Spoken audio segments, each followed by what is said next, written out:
This is a important and difficult conversation, and one that I think that we have to have, even though many people may not like me making this association. I would like to ask that you listen to my reflections and then decide whether or not there is any credence to what I'm saying. It's important at this point for us to reflect on history. And my mother was a history teacher, so I have long enjoyed reflecting on how we can take lessons from the past to apply them to the present. I have made the link, and I can't even say the name of the specific product. I think you will recognize what it is. Um, but I am talking specifically about this because of its link to where I think we are today. And it's not in the same way, in the sense that this was something that specifically impacted women in pregnancy. I am more interested in how it occurred, why it occurred, and what lessons that we can take from it. I'd always ask myself, how was it possible that there are 10,000 babies with phocomelia? And if you don't quite know what it is, I've gotten this from a paper here, and this is the title of the paper is The Importance of Effective Regulatory Control in the Pharmaceutical Industry in China. This is ResearchGate, and it's showing you the shortened limbs that's characteristic of phocomelia. And it's important to note that at the time, nobody had ever really seen anything like this. And the question I had asked myself is, how is it possible that that went on for so long, that so many babies were affected by it? That was the historical question that I've often wanted to know. And I'd have loved to interview doctors from that time to try and get a better sense of it. The reason I'm making that link is probably because I have an insight that many other people don't have, and that's into this very unusual pattern with regards to embalmers clots. I can't explain why people think it's a conspiracy because they're real. I'm showing you a picture of one. We've seen hundreds, if not thousands, of them. Over 250 embalmers across the world have noticed this. And there is more and more research going on in the background quietly, but there doesn't seem to be much interest from the scientific community. And that's where I think the historical parallel lies.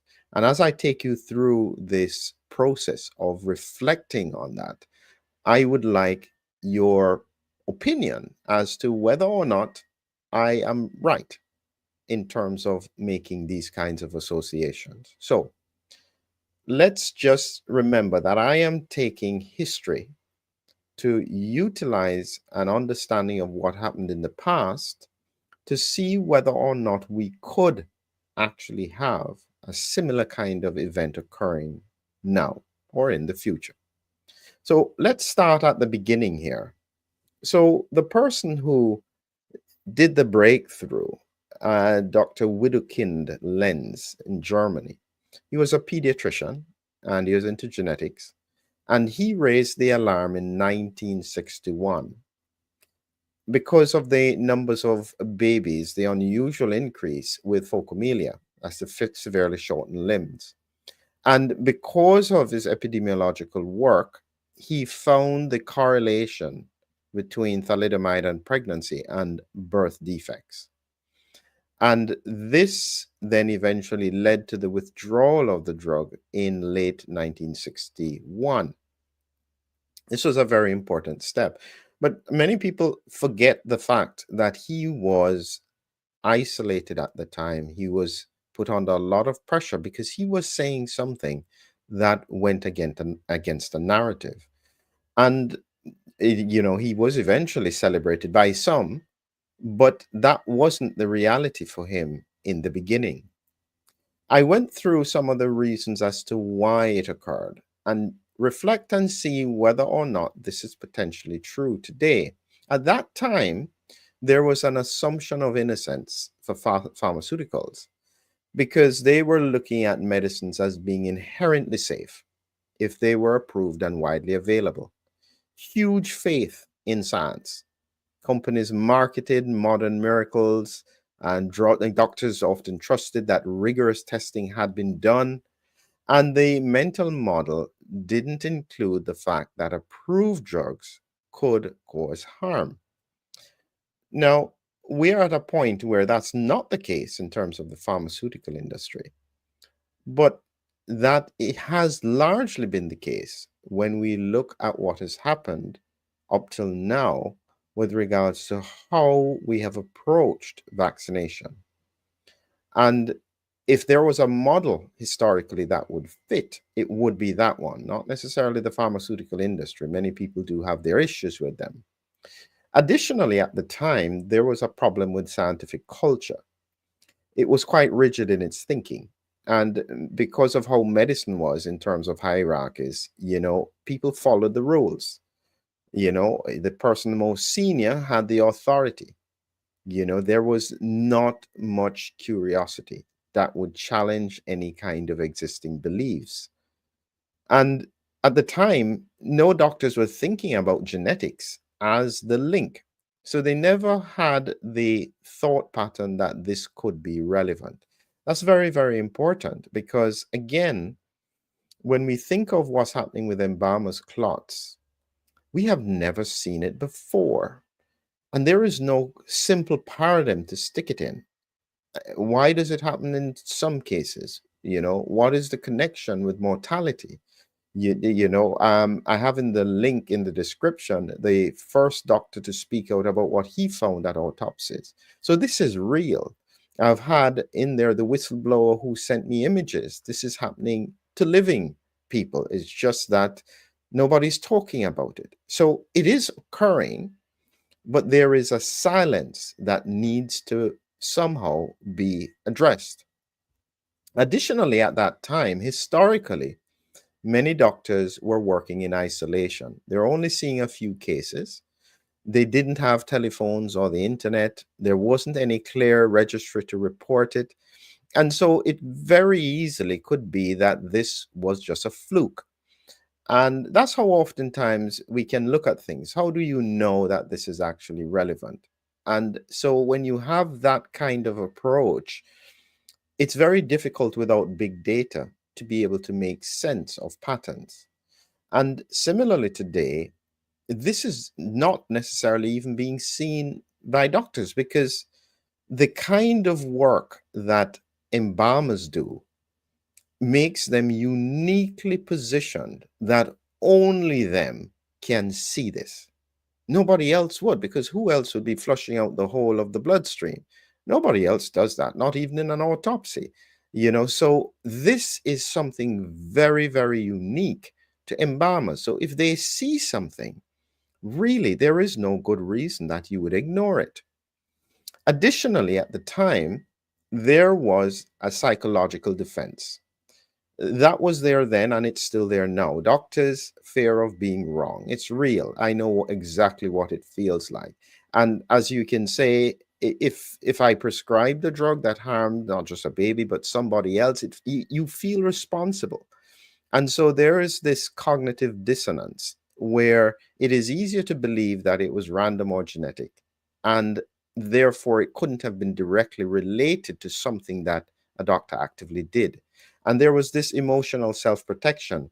And even after this had been acknowledged, there were a number of cohorts of clinicians who still refused to acknowledge that this was the cause. And that probably was emotional in terms of that they couldn't accept that this was the issue.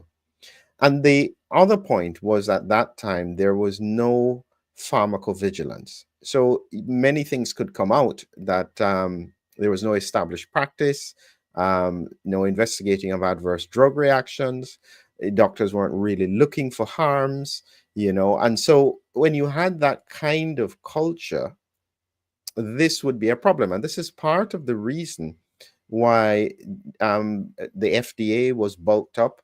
I think it was Keller, Francis Keller, who prevented thalidomide largely from getting into the US. She wasn't looking at phocomelia as the primary issue. At that time, it was because of issues around, I think, a peripheral neuropathy. And she protected the USA from that. So they didn't have that in place. They've now got that in place now, but this vigilance doesn't seem to be able to pick up stuff that is outside of the normal patterns that we're facing. And this is part of the problem as to why this is so difficult.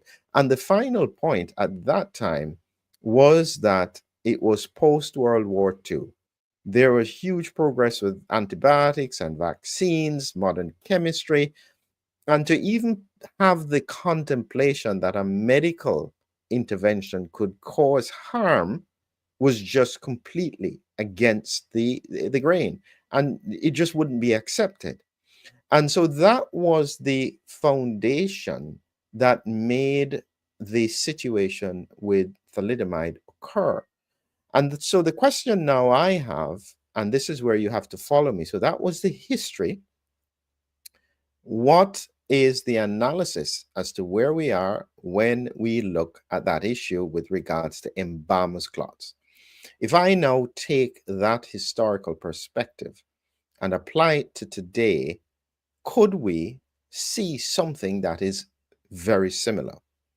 So the first thing, as I said before, the anomaly was noticed outside of traditional medicine, because at that time it was a pediatrician and genetics who were noticing it, not the main doctors. And so therefore that is a hole, a gap in the system. And similarly for embalmers clots, they're observed by embalmers, not pathologists, not doctors. Now, as I said, there are doctors who have seen it, but very few who are at least talking about it. And so similarly, it's unmistakable. You can't miss the clots when you see it. Similarly to phocomelia, you can't miss it. But it was very slowly recognized in mainstream clinical pathways, and it takes a non-traditional observer time to notice it and ask the hard question: what has changed? What is different? Why would this be an issue? That's where we are today.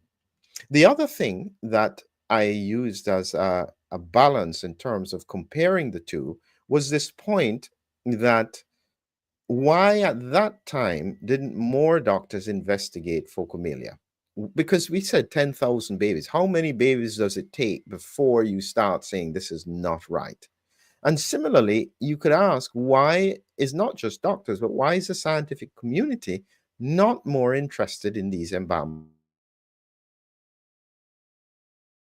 In curiosity, a hesitation to challenge the narratives, the fear, professional risk, perceived conspiracy association, so that people wouldn't talk about it. Now, I can guarantee you that if I spoke to 1,000 doctors and I was telling them what I have been talking about here for the past 2 years, I probably think maybe 95 would think I'm just a conspiracy theorist. Can't be real. You're just making it up. Haven't you heard that the movie Died Suddenly was just ridiculous? And they are not actually talking to the embalmers. They're not seeing what Tom Haviland has been doing international surveys, talking to embalmers all across the world, over 250 across the world who were willing to talk. That's almost, I can't remember if it was 70 or 80% of them were saying, yes, we are seeing this, had not seen it before the pandemic. Part of the problem is that there is an assumption as to what it's about. I I suspect it's not so straightforward, and it just needs an honest, pure scientific appraisal. And my recent presentation on the link with prion changes is actually the most horrific thing that I could have come across. And this is part of the reason why I'm driving it home. I think the mechanism here is extremely unique. very serious, and we do need to understand it because it has health implications in the future. The other thing that happened was that it was a silent window.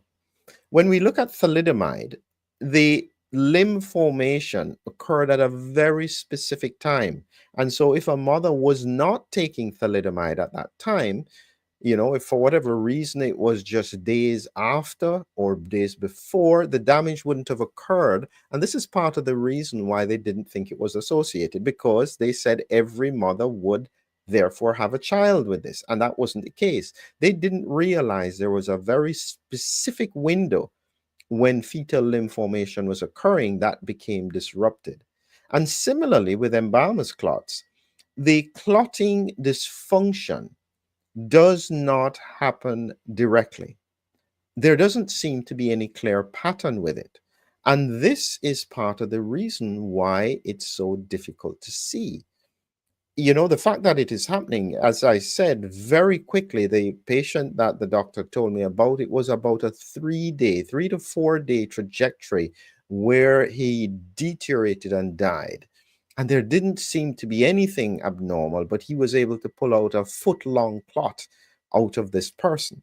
And you think, well, what's the connection? And as I said in my presentations, I think that this is a combination of two things. The COVID storm, as I say, is that you have spike from different sources meeting together, and this, in the very specific circumstance, can cause these abnormalities. So both of them had hidden biological processes, and the time gap between exposure to presentation then makes it very, very difficult to make sense of it. So you can understand why the scientific community can miss the relevance of it. My point is that you first cannot discount that it is occurring. And then you have to ask, well, why would it be occurring? That's the second bit. The other problem was, similarly, there was a lack of systemic data collection. So there were no birth registers at the time with thalidomide. And so therefore, the doctors wouldn't see. Similarly now, there is no registry of this for embalmers other than what Tom Haviland has been doing with doing this survey, getting answers.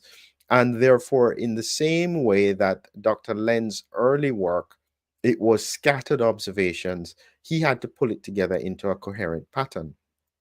We need the similar thing to happen.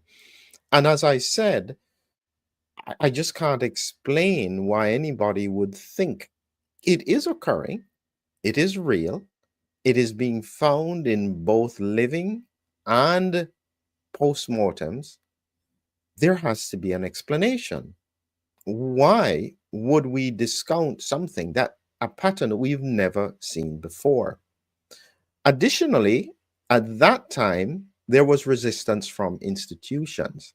You have to remember, part of the challenge that Dr. Lenz had was that he was up against a company that had safety assumptions. And similarly, with the observations with clots, the reason it's not getting the attention that it needs is primarily because instinctively people know this thought that I said there is, as I said, there is an elephant in the room. And instinctively, people know that this has got to be part of the question as to whether or not it's connected. Now, we don't know, but it is one of the big questions.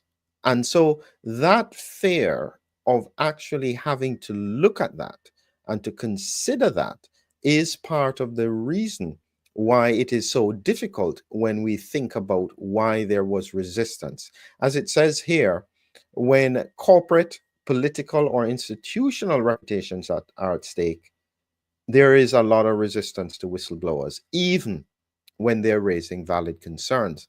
And as I said, I know, and this is why I'm focused on it, and this is why I'm like a dog with a bone on this. I just keep coming back to it over and over again. We need answers because it's not disappearing. And so therefore there is a responsibility As we said, there is a moral and scientific duty to investigate. Similarly, the fact that Lenz didn't wait for permission, he just trusted the data, sounded the alarm. This is exactly what Tom Haviland has done, and his persistence helped to prevent more harm. And if the observations continue to hold across the embalmer communities, there is no excuse for failing to thoroughly investigate it. It can be in the early phase, but I suspect we don't have time because this is not disappearing. This is a very, very important issue that needs to be addressed. As I said, it's not until you reflect carefully and you look at it properly. How do you explain this? This is a 19-inch white clot found in someone, nothing like we've ever seen before. And this is not one, there are thousands of them. We don't have a clear reason. I have multiple theories, and it has to had to evolve step by step. I had to evolve it first when I thought it was cryoglobulins, because I thought it formed after death. Then I realized when the whistleblower told me, no, he's got images of it being formed, and you have to look at the video in the description to see that. And then I realized, okay, so this is happening in life. And so therefore I changed the science, looked at it again, came up with another theory. Then you get the details as to exactly what's in the proteins, the protein concentration, and you're going, oh my goodness, this makes no sense. How can all of this happen? And then you have another theory, and then you get more information that somebody within the past couple of weeks has looked and found prion-like characteristics with amyloid in it. This is just like a beast of a clot. It doesn't seem as though it's going anywhere. How long will it be sat on? That's really the question. This is a huge problem. And all I'm doing here is that I'm not letting it go. I'm quietly, gently poking the bear. Please, at least do the investigations, because if we understand what is happening and if there is a way to identify and mitigate it, absolutely, the science still has to be done. Thank you very much for being with me. Have a great evening.